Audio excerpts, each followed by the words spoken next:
Di channel ini gue bantu kalian bahas cerita yang belum sempat kalian baca, tapi tetap kalian harus baca di situs legalnya ya. Jangan lupa subscribe dan juga nyalain notifikasinya biar kalian gak ketinggalan cerita-cerita berikutnya. Oke. Halo pemirsa, kok bisa sih autornya sejahat ini sama karakter yang cantik, manis, dan selembut ini? Hati gue tuh sesek banget setiap baca manhwa ini, dan kayaknya gue tuh emang gak berbakat buat baca karya seni yang agak enges kayak gini. Tapi demi kalian gue akan tetap bikin recapnya.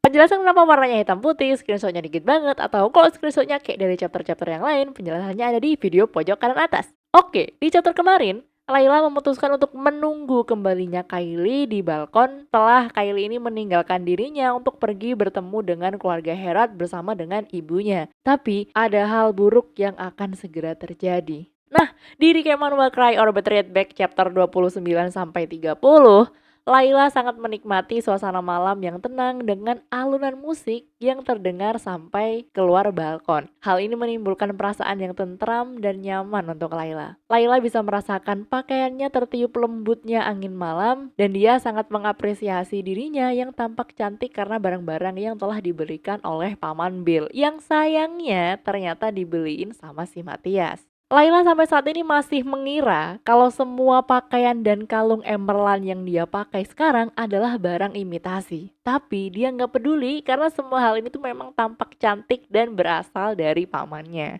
Saat Layla menikmati waktunya sendirian di balkon, Matias dan Claudine tiba-tiba berjalan mendatangi balkon yang ada di seberang Layla. Dan pembicaraan antara kedua pasangan tersebut mulai terjadi di sana. Claudine memuji sikap tenang dari Matias yang sangat cocok untuk seorang bangsawan yang sangat menawan. Tapi sayangnya, Claudine agak kurang puas dengan sikap Matias yang terlalu tenang. Dan dia bilang kalau hubungan mereka tuh kayak kurang bergairah gitu. Selayaknya wanita pemberani dan percaya diri, Claudine meminta Matias buat mencium dirinya. Wow.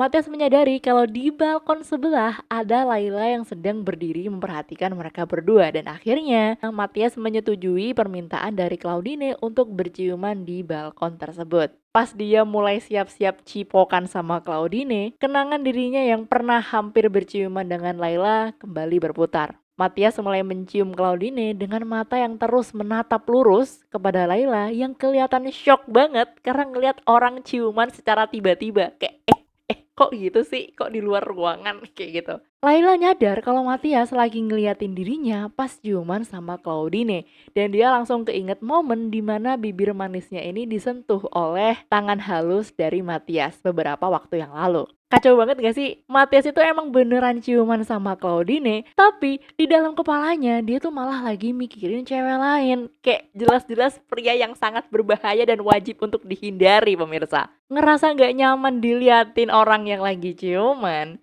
Layla akhirnya langsung meninggalkan balkon dan pergi ke tempat lain. Layla heran banget, bisa-bisanya para bangsawan ini main cipokan aja meskipun tahu kalau di sekitarnya itu lagi ada orang lain. Tapi Layla tahu alasannya karena selama ini para bangsawan itu menganggap para pelayan cuma kayak perabotan rumah tangga yang kayak nggak punya mata dan gak punya perasaan.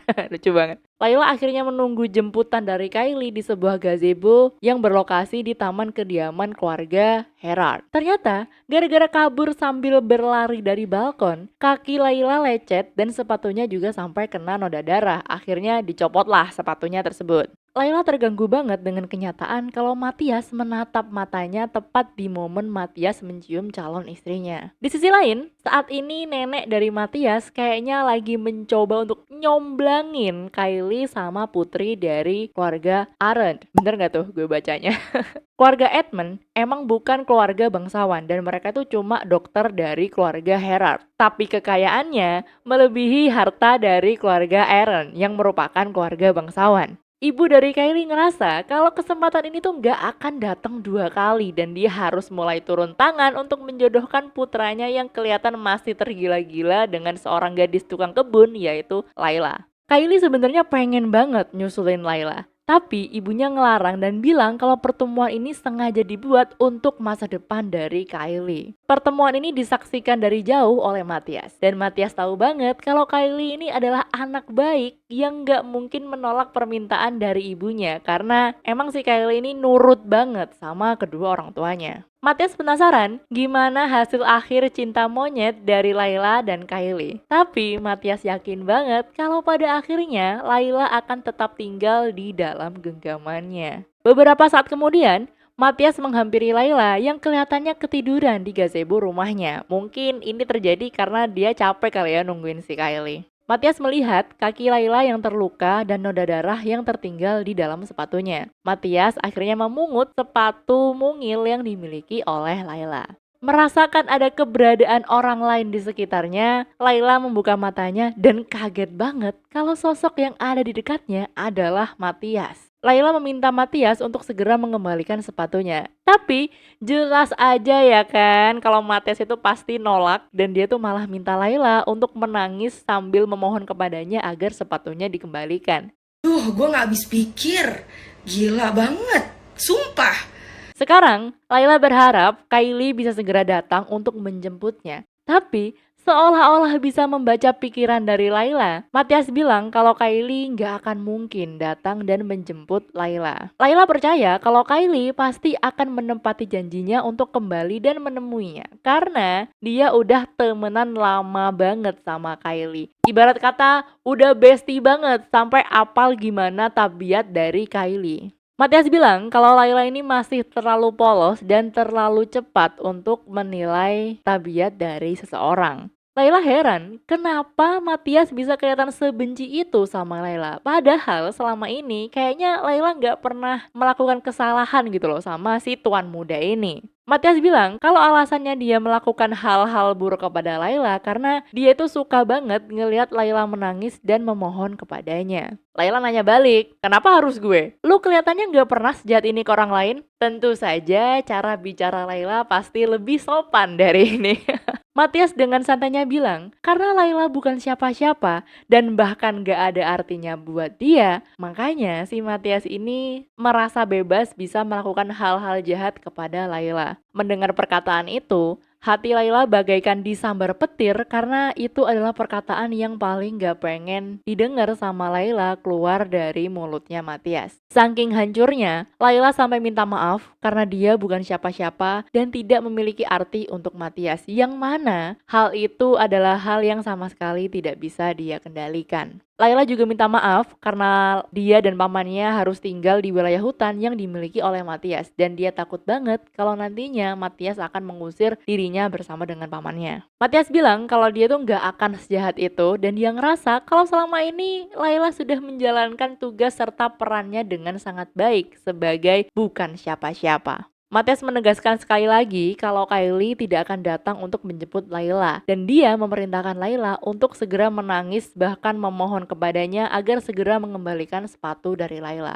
Pada akhirnya, Layla berhasil menangis dan Matthias mengembalikan sepatu dari Layla. Entah kenapa, Matthias merasa sangat puas karena tangisan itu berhasil menghilangkan rasa tidak nyaman saat dia berciuman dengan Claudine. Seakan tidak percaya dengan perkataan Matthias, Layla akhirnya kembali memasuki hall pesta dan dia melihat kalau Kylie ini lagi ngobrol sama putri dari keluarga Aaron. Dengan cepat, Layla menitipkan pesan kepada pelayan buat ngasih info ke Kylie kalau dia tuh udah balik duluan. Tapi sayangnya, Matthias menyabotase pelayan tersebut dan menyuruh pelayan itu untuk melakukan tugas lain. Sehingga pelayan tersebut telat untuk memberikan kabar kepada Kylie kalau Layla udah pulang duluan. Matthias berharap Layla bisa menyadari posisinya yang sangat berbeda dengan Kylie. Dan dia akan segera kembali ke posisinya sebagai bukan siapa-siapa itu. Karena dengan Layla menyadari posisinya, maka Matthias bisa dengan sangat mudah memonopoli si Layla. Menurut gue gitu.